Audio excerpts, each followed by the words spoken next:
Merci Alexis et merci à toute l'équipe de You Love Words hein, pour cette organisation de ces webinars. C'est vraiment super et vous l'avez organisé merveilleusement bien. Bonjour à tous, donc je m'appelle Jonathan et je suis le CEO de Swello. Et aujourd'hui, on va parler de comment bien communiquer sur les réseaux sociaux en temps de crise. Mais juste avant, pour que vous voyez un peu ce qu'on fait, qu'est-ce que c'est que Swello? Donc Swello, c'est une plateforme qui permet aux communicants à gérer au mieux leurs réseaux sociaux sur Twitter, Facebook, LinkedIn, Instagram. Ça fait 10 ans qu'on existe cette année. Et notre outil permet de faire de la veille, de la programmation et de l'analyse.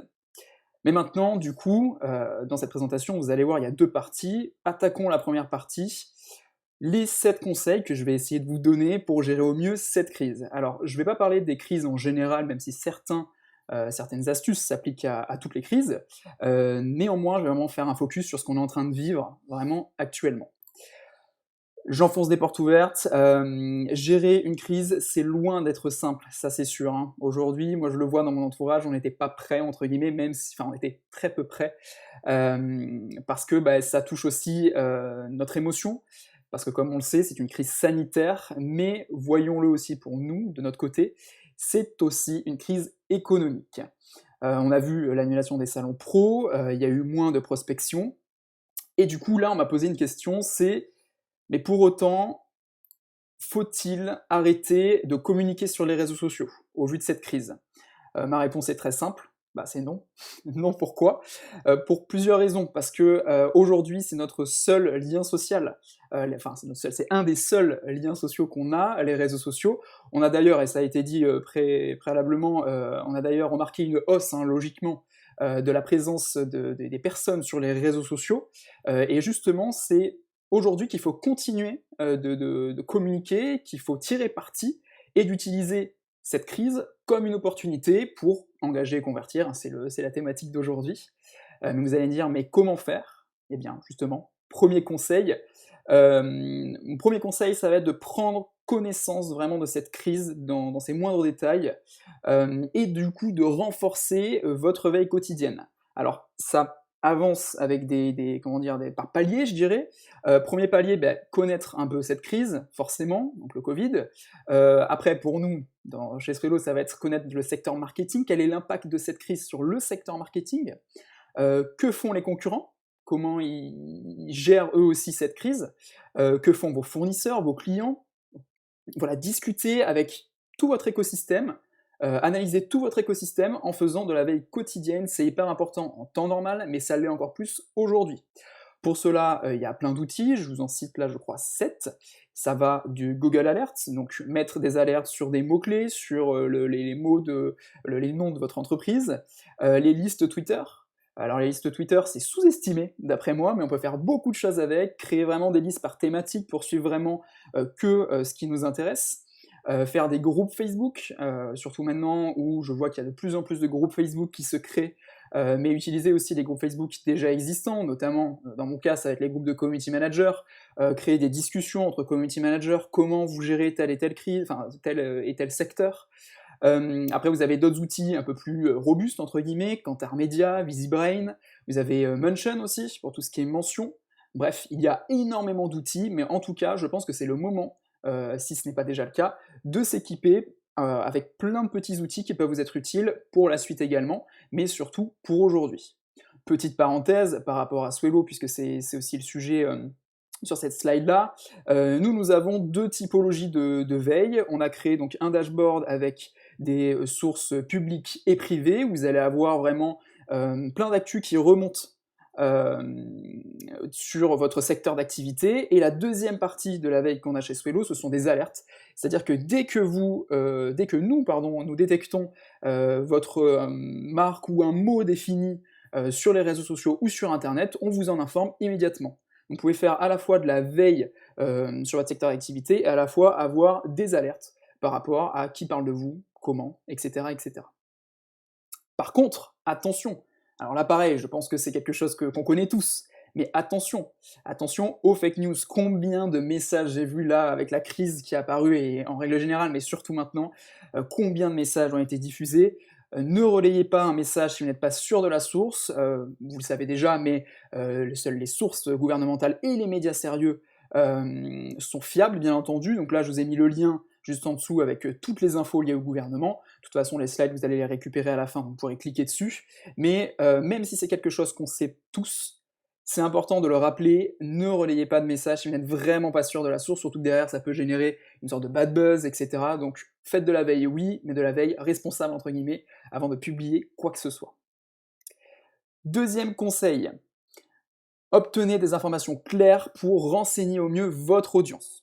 Si ce n'est pas déjà fait, si vous n'avez pas déjà discuté avec votre équipe, avec vos dirigeants, prenez le temps de discuter avec eux pour savoir comment, dans votre entreprise, il faut prendre la parole, et surtout, qui la prend, sur quels réseaux sociaux, enfin, quelle est la stratégie à apporter, et qu'est-ce que vous avez le droit de dire ou de ne pas dire, parce que tous les secteurs sont impactés aujourd'hui, à différentes mesures, et c'est important vraiment de savoir ce qu'il faut faire. Une fois que c'est le cas, une fois que vous savez les éléments que vous avez le droit de communiquer, et bien dès que c'est validé, vous faites un point avec votre équipe com pour avoir une vision commune et un discours cohérent. Alors là, je parle surtout pour les plus grosses entreprises où il y a une grosse équipe com. Il ne faut pas que le lundi, il y ait un discours A et le mardi, un discours B. Donc, dès que c'est validé, il faut faire un point. Autre chose, faites un point, et là on est d'autant plus impacté chez nous, faites un point sur le contenu programmé et sur les ads en cours. Alors ça, c'est vraiment quelque chose qu'il faut retenir pour tout. Analysez tout de suite toutes les publications programmées, quelle que soit la crise, parce que ça peut vraiment porter défaut. Et 2, mettez en pause toutes vos campagnes publicitaires sur un court temps, le temps de l'analyse, bien entendu. Exemple, très concret, alors je ne citerai pas les marques à chaque fois, mais exemple, ça c'était un screen que j'ai fait hier, ce sont des tweets programmés où donc une marque de VTC dit agissons pour l'écologie, ensemble réduisons des émissions carbone tous les 500 km parcourus, ou alors pressé mais pas pressé, rejoignez une gare ou un aéroport en mototaxi. Ben tout ça c'est programmé, je crois qu'il y a une vingtaine de tweets par jour sur ce compte-là, et ça se publie, ça se publie, ça se publie. Le seul problème, c'est que on n'a plus le droit de sortir, puisqu'on est confiné. Donc, analysez vraiment toutes les publications programmées. À la limite, mieux vaut rien dire dans ce cas-là, plutôt que de publier des infos qui sont pas très exactes.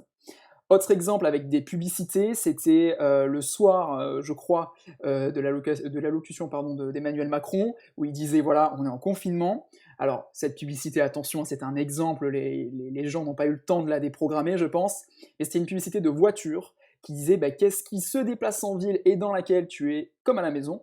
Du coup, rien, puisqu'encore une fois, nous sommes en confinement, donc ce n'est pas une voiture, parce qu'après, voilà, il y avait la voiture qui est arrivée, etc., etc. Donc juste tout ça pour vous dire, analysez toutes vos publications programmées et mettez en pause ou changez le message, améliorez le message de toutes vos campagnes publicitaires et des posts programmés.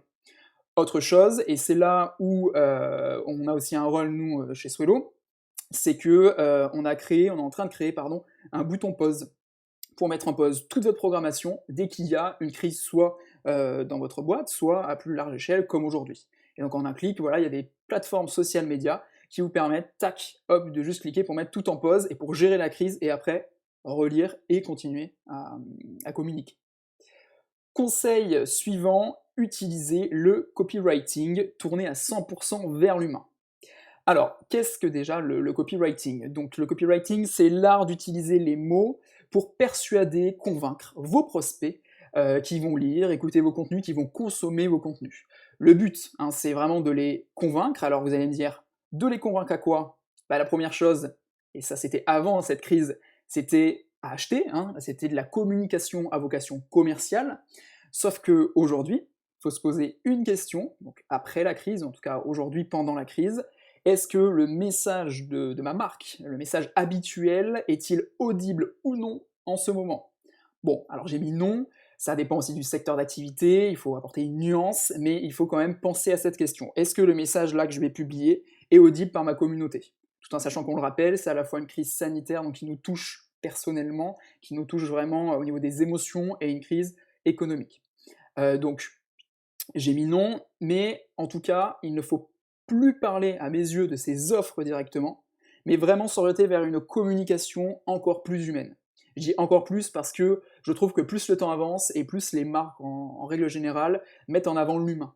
Donc voilà, il faut vraiment s'orienter vers cette communication. J'ai mis exemple Carrefour. Pourquoi Carrefour? Parce que j'ai vu déjà que toute leur communication s'était arrêtée avec la crise, et ils commençaient à publier vraiment les messages de soutien qui étaient envoyés aux caissiers et aux caissières. Et là, dernièrement, du coup, ils ont avancé dans leur offre et ils ont proposé des paniers déjà tout prêts en livraison sur l'Île-de-France. Donc ils ont utilisé justement cette crise de manière positive par rapport à leur communauté. Ils ont écouté aussi les besoins de leur communauté. Donc voilà, je trouve que c'était un bon exemple. La règle que je vais vous indiquer, c'est prenez soin de votre communauté. Vraiment soin. Nous on adore tout faire avec amour chez Swello, mais prenez soin de votre communauté, encore plus aujourd'hui. Du coup, quelques petits conseils. Postez une réponse officielle liée à la crise sur votre site avec un lien unique. En fait, on a remarqué que si vous publiez à chaque fois sur tous les réseaux sociaux toutes les infos, ce ne sera pas forcément dans le bon ordre, pas forcément à jour. Donc là, ce qui est intéressant, c'est d'avoir une sorte de blog, une sorte de page où toutes les infos sont indiquées dessus. Et sur les réseaux sociaux, vous renvoyez vers ce site que vous mettez à jour au fur et à mesure. Et j'ai mis hashtag post épinglé parce que vous pouvez, cette petite astuce, épingler ce post le temps de la crise. Ensuite, informez votre communauté sur les actions réalisées en interne. Alors, pourquoi sans trop en faire? Déjà, quelles infos? Alors nous, je prends notre exemple, on fait du télétravail, on a l'habitude de le faire, mais ça me semblait important de prévenir nos clients, notre communauté, que tout le monde était sain et sauf, entre guillemets, c'est-à-dire chez soi, en télétravail, que tout le monde allait bien, et après de dire voilà, ça on vous l'a dit une fois, on vous a montré une fois nos têtes en partage d'écran, donc on n'en fait pas trop, maintenant on passe à la suite, on avance. Mais c'est vrai qu'il y a eu une semaine, et cette semaine encore, où tout le monde se met en place petit à petit dans tous les secteurs d'activité, il y a des zones encore un peu floues, donc voilà, on a informé notre communauté sur ce qu'on a fait, et maintenant on avance, et on publie d'autres contenus qu'on va voir dans un instant. Troisième conseil, alors là c'est plus vers les institutionnels, c'est rester factuel pour ne pas laisser de place au doute. Bon ça c'est une règle aussi générale, le doute, l'interprétation, sur les réseaux sociaux ça peut vite partir, surtout quand vous avez des communautés qui sont très engagées, autant positivement que négativement, donc restez vraiment factuel et clair, précis. En règle générale, c'est très important. Quatrième, soyez, et c'est vraiment ce qu'il faut retenir, soyez empathique, transparent et au service de vos prospects. Au service de vos prospects, c'est par exemple, voilà, donner du contenu en cette période pour aider les prospects, pour aider notre communauté à avancer, eux aussi, par rapport à la crise que nous vivons tous. Du coup, alors il y a un peu de texte sur ces slides, je l'avoue, mais j'ai eu l'occasion de parler avec le community manager du ministère des Sports, et je trouvais que c'était un très bon exemple dans cette crise, sur ce conseil de se tourner vers l'humain. Alors déjà, ce que j'ai retenu de la conversation que j'ai eue, c'est qu'il faut apprendre au fil des jours. Ils sont en train d'apprendre au fil des jours. C'est-à-dire qu'ils doivent répondre à tous, à toutes les questions, à toutes les inquiétudes, c'est vraiment quelque chose de très important pour eux, en rassurant les personnes. Donc, au fil de l'eau, au fil des jours, ils reçoivent des décrets, ils vont répondre avec le plus possible de détails et de précision à toutes les questions posées, tout en mettant en avant le message principal qui est resté chez vous, bien entendu. On le voit par exemple sur la gauche, sur le screen, alors vous le verrez si vous mettez peut-être en un petit peu plus grand, quelqu'un qui disait, ouvrez les parcours de golf, donc avec un petit gif, quelqu'un répond, je suis d'accord, moi aussi je voudrais un parcours de golf, et là le ministère des Sports dit, compatit, il a de l'empathie, on comprend la situation, mais malheureusement, comme vous le savez, ce n'est pas possible, mais il renvoie vers une autre source, mais la Fédération Française du Golf a sûrement des tips à vous donner pour vous occuper à la maison en faisant du golf d'une certaine façon, et après, encore une fois, il soutient, courage à vous aussi, par rapport à la situation. Ce que j'ai retenu aussi, c'est que par rapport à d'habitude, où il me disait qu'il y avait les fédérations qui étaient vraiment en première ligne, aujourd'hui c'est plus le ministère des Sports qui est en première ligne, et il y a beaucoup d'interactions, et comme il le dit, et là c'est très important, c'est le fait d'être dans la même situation que les personnes, eh bien, que son audience, ça permet d'aider énormément dans les réponses à apporter, puisqu'on partage tous le même sentiment. Deuxième partie aussi de la discussion, et là on va vraiment encore plus se tourner vers l'humain, c'est en temps de crise, l'humain est clé, ok, on l'a compris, mais comment ils le font eux de leur côté en tant qu'institution? Eh bien ils ont un ton décalé. C'est-à-dire qu'ils ont fait ce choix, après discussion, d'apporter un ton décalé aux réponses, mais ça s'est précisé au fil de l'eau, avec la crise, parce que du coup, ils ont remarqué qu'il y avait 100 fois la même question, et qu'au bout d'un moment, oui, il faut y répondre, mais si on répond toujours de la même façon, c'est pas fou, alors que si on apporte un petit peu d'humour, pourquoi pas, et en plus ça fait passer le message un peu plus, puisque moi je vois, typiquement ce message-là, je l'ai retweeté, parce que j'ai trouvé ça intéressant, rigolo, et donc ça permet de dupliquer le message à une plus grosse audience. Donc finalement, il est gagnant sur tout. Donc là, par exemple, quelqu'un qui demande après une dizaine d'échanges sur est-ce que je peux faire un 10 km, bon, et un 10 km en restant à 500 mètres autour de chez moi, est-ce que c'est possible? Il y a le ministère des Sports qui dit non, ce n'est pas possible, vous ne devez pas sortir plus longtemps que pour aller faire des courses. L'idée, c'est de se dégourdir les jambes. Après, si vous faites un 10 km en moins de 20 minutes, contactez GWR, c'est le Guinness Book des records. Par contre, ce qu'il me disait également, c'est qu'il faut trouver un équilibre dans cette situation très grave et cette volonté de faire sourire lorsqu'on répond aux questions qui sont posées des centaines de fois. Et ça aussi, je pense que ça s'applique à beaucoup de secteurs. Il faut néanmoins peser tous ces mots et relire plusieurs fois les messages, parce que forcément, l'audience, comme elle est immense, c'est plusieurs centaines de milliers de followers, et comme elle est très engagée, ça peut très vite être partagé. Donc il faut prendre le temps aussi, et de ne pas publier comme ça juste pour faire rire, c'est important, et puis ça reste aussi une institution. Quelques petits messages, je vais pas tout lire, mais voilà, je les aurai dans les slides, où il y a des petites réponses un petit peu rigolotes. J'aime beaucoup celle de gauche, où quelqu'un qui demandait si la personne était assidue et qu'elle fait 1 heure de badminton par jour, est-ce qu'elle pourra aller au JO de Tokyo en 2021? Et là, le ministère lui dit mais franchement, vous êtes large. Donc voilà, il y a plein de petits messages, je vous encourage à les suivre, à regarder les réponses, c'est vraiment très très cool.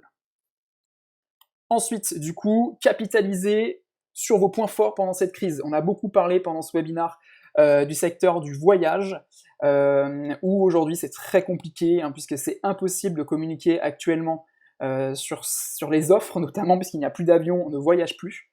Par contre, on peut capitaliser sur son SAV, c'est-à-dire rassurer, parler des nouveautés liées au secteur, et c'est ce que fait très bien, je trouve, Ulysse.travel, donc c'est le screen qui est juste à gauche, qui est donc une plateforme pour réserver vos billets d'avion avec une expérience utilisateur vraiment géniale. Là d'ailleurs, la semaine prochaine, je vais partir à Amsterdam, j'avais commandé mes billets sur Ulysse.travel, et ils ont été vraiment géniaux, autant au niveau du SAV que au niveau de l'expérience client en général. Et donc on voit par exemple sur la gauche qu'ils ont pris le parti d'informer leurs clients au jour le jour, avec l'info coronavirus, où il y avait toutes les infos utiles pour votre voyage qu'ils mettent à jour, c'est le fameux post mis à jour tout le temps. Et j'avoue que du coup on se souviendra de ce qu'ils ont fait à ce moment-là. Alors oui, ils ne gagnent pas d'argent, c'est une réalité, c'est très clair, parce que du coup on n'achète plus de billets. Par contre, ils gagnent en confiance, et je sais que dès qu'on pourra à nouveau voyager, je retournerai directement vers eux sans aucun problème. Par contre, donc, on capitalise sur ces points forts pendant cette crise, mais on fait attention également de ne pas l'utiliser de manière maladroite. Alors, cette slide n'engage que moi, parce que je trouve que bien que des fois des marques essaient de partir d'un bon sentiment et de se servir de la crise pour rebondir, et bien des fois je trouve que c'est pas forcément pertinent. La part de là à aller vers le bad buzz, mais c'est pas forcément pertinent par rapport à ce qu'on vit. Notamment, on avait vu donc Coca qui a fait le mètre de distance de sécurité avec le logo. Nicolas en parlait ce matin, et c'est pour ça que je dis que ça n'engage que moi. Et de la même manière, McDo qui a juste enlevé du coup les deux arches pour les mettre côte à côte. Alors McDo après a mis en place une offre de soutien à tous les personnels soignants, notamment pour leur offrir des cafés gratuitement. Mais je me mets juste à la place d'un consommateur et je me dis, est-ce que c'est ça que j'attends aujourd'hui, de voir un logo à 1 mètre de distance? Pas forcément, c'est plus des actions que j'attends plutôt qu'un logo qui change. Mais ça n'engage que moi encore une fois. Et voilà, c'était 2 petits exemples pour dire attention aussi à l'utilisation de cette crise, ne pas le faire de manière maladroite. Avant-dernier conseil, avant d'attaquer la deuxième partie, n'hésitez pas à questionner vos prospects pour leur apporter le plus de valeur possible. C'est le moment, on l'a dit toute cette matinée, c'est le moment de les chouchouter, c'est le moment de leur offrir des choses, de parler avec eux, d'échanger. Du coup, utilisez vraiment cette crise comme une opportunité. Et voyez-le de façon positive, même si je sais que c'est pas super facile suivant les secteurs. Mais du coup, répondez à cette question, comment je peux aider mes clients, comment je peux aider mes prospects. Alors il y a plusieurs possibilités, mais si on doit résumer, c'est vraiment offrir de la valeur, hein, bien entendu, en proposant des accompagnements, des conseils, X mois gratuits sur votre solution. D'ailleurs, vous allez le voir, je vous propose un lien juste en dessous de economy.gouv qui recense tous ces services, qui offrent des choses pour les entreprises. Offrez des retours d'expérience. Ce webinar, concrètement, hein, on offre de la valeur à nos prospects pour vraiment continuer à garder ce lien et pour plus tard travailler ensemble. Je vous propose d'ailleurs 3 liens en dessous, en disant serrez-vous les coudes aussi entre boîtes du même secteur, hein, c'est ce qu'on est en train de faire là aujourd'hui avec ce webinar, mais je l'ai vu appliqué à plein d'autres structures et domaines d'activité. Je vous propose notamment donc 3 liens. Economy.gouv, c'est pour retrouver tout ce qui est offre de la part de toutes les startups, de toutes les boîtes, de toutes les TPE envers les autres entreprises dans le cadre de ce contexte unique. Covid-19 ressources, donc c'est un site avec plein de ressources liées au Covid-19, mais vraiment de manière globale. Hein, ce sont des entrepreneurs qui ont créé ça, une petite plateforme collaborative où on peut ajouter plein de ressources. Et si vous le souhaitez, il y a un Discord qui a été créé aussi, qui commence à vraiment se déployer. Un Discord où vous pouvez donc parler entre dirigeants, entre entrepreneurs, auto-entrepreneurs, indépendants. Voilà, où tout le monde peut parler par rapport à cette crise en fonction de plein de questions qu'on se pose parce que c'est nouveau, c'est atypique. Donc c'est bien aussi de pouvoir échanger, comme on le disait, avec les réseaux sociaux et notamment avec Discord. Dernier conseil, n'oubliez pas quelques notes de légèreté, bien entendu, on adore l'humour, et encore plus aujourd'hui. Par contre, respectez votre ADN, essayez de trouver vraiment dans votre axe, par rapport à votre communauté, des petites choses à faire, notamment là le FC Nantes, donc le club de foot de Nantes, qui a proposé un puissance 4 le 18 mars, parce que une personne de sa communauté en fait s'ennuyait, concrètement. On connaît Interflora, on connaît Netflix. On a pareil un résumé votre vie sentimentale depuis le premier jour du confinement, donnez-nous 3 genres de films séries préférés, on te conseille quelque chose à regarder, on prend soin des personnes, voilà, vraiment n'oubliez pas cette note de légèreté et dans l'optique toujours de prendre soin et de créer de l'engagement. J'ai regardé pas mal d'études et il y a beaucoup plus d'engagement, hein, ça c'est paraît logique, avec cette période, puisqu'on est beaucoup plus sur les réseaux sociaux. Deuxième partie, mais c'est la dernière également. Quand je fais une présentation, j'adore aussi donner des recommandations de personnes à suivre, de podcasts à écouter, de blogs, parce que c'est toujours bien de pouvoir s'enrichir et de aussi recommander des personnes qu'on suit au jour le jour, même si on ne les connaît pas. Déjà, les personnes à suivre. Alors, vous allez avoir Jane. Alors, Jane, Chris et Matt, ce sont des Anglais. Jamie, j'y viens à la fin. Vous allez sûrement rire quand vous allez voir Jamie, vous allez voir pourquoi. Jane et Matt Navarra, donc ce sont 2 personnes qui sont au courant de toutes les nouveautés réseaux sociaux avant tout le monde. Je ne sais pas comment ils font, mais ils le font. Donc je vous encourage à les suivre sur Twitter, ce sont les pseudos Twitter à chaque fois, pour être vraiment suivre l'actualité en temps réel sur toutes les nouveautés réseaux sociaux. Chris Messina, c'est la même chose, mais petite particularité, c'est le créateur du hashtag. Donc c'est la personne qui a créé la première fois, enfin qui a passé ce fameux dièse en hashtag sur Twitter. Donc je vous encourage à le suivre, pareil, il a beaucoup de tips, et il partage beaucoup d'éléments qui sont très intéressants. Et du coup, je vois Jamie. Pourquoi Jamie ? Déjà parce qu'on l'adore. Je trouve que c'est quelqu'un vraiment de très sympa. Mais je trouve aussi qu'il gère très très bien cette crise et tous les conseils que j'ai donnés juste avant, en fait, il les applique. Je ne sais pas s'il le sait, si c'est fait exprès, mais en tout cas, il les applique. C'est-à-dire que tous les jours, depuis le début du confinement, il veut rester en lien, d'ailleurs c'est son petit gimmick, il veut rester en lien et il publie une vidéo chaque jour avec un conseil scientifique dans son jardin, dans sa cuisine, dans son salon, et plus le temps avance, plus les personnes partagent ces vidéos, plus la communauté grandit, il apporte de la valeur dans un moment où on en a besoin et beaucoup d'humains, beaucoup de gentillesse, on adore Jamie, on adore tout ça parce que c'est aussi un peu notre enfance. Au niveau des podcasts, je vous propose différents podcasts en français et en anglais. Vous avez Geek Out, qui est le podcast de Matt Navarra, où il y a pas mal d'interviews avec des acteurs des réseaux sociaux. Twitter, je crois qu'il y a Pinterest, c'est vraiment très intéressant. Super Daily aussi, qui est un podcast français au jour le jour où on parle des réseaux sociaux. Génération Do It Yourself, que vous connaissez sûrement, plus orienté aussi entrepreneuriat.